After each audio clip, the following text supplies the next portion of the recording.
வணக்கம் vendors and drivers. நம்ம இப்போ புது டிரைவர் ஆப்பில் வந்து சில பேர் கால் சென்டர் புக்கிங்க்கு லொக்கேஷன் அப்டேட் ஆக மாட்டேங்குது அப்படின்னு சொல்லியிருந்தாங்க.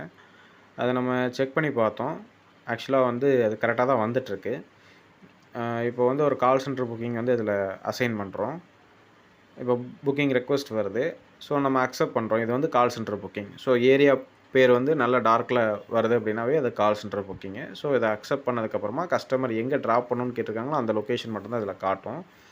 ஸோ கஸ்டமருக்கு புக்கிங் பண்ணோடனே ஒரு புக்கிங் எஸ்எம்எஸ் போகுது இல்லைங்களா, அதில் அந்த ஷேர் யுவர் கரண்ட் லொக்கேஷனுங்கிற லிங்கை கிளிக் பண்ணாங்க அப்படின்னா, அவங்க கரண்ட்டாக எந்த இடத்துல இருக்கிறாங்க அப்படிங்கிற லொக்கேஷன் அந்த க்ரீன் கலர் இதில் கேட்கும். அதை கிளிக் பண்ண உடனே are you sure sharing this அட்ரஸ்ன்னு கேட்கும். எஸ் கொடுத்துட்டாங்க அப்படின்னா அந்த லொக்கேஷன் அப்டேட் ஆன உடனே நமக்கு ஒரு அலாரம் சவுண்ட் வரும் டிரைவர் ஆப்பில்.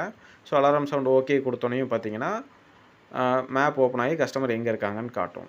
சரிங்களா? ஸோ மறுபடியும் நம்மளோட ஐக்கானை கிளிக் பண்ணோம்னா நம்ம மேப் ஓப்பன் ஆகிடும். ஸோ இப்போ அந்த பேருக்கு பக்கத்துலேயே வந்து பார்த்திங்கன்னா மேப்போட ஐக்கான் வந்து காட்ட ஆரம்பிச்சிடும். சரிங்களா? தேங்க்யூ.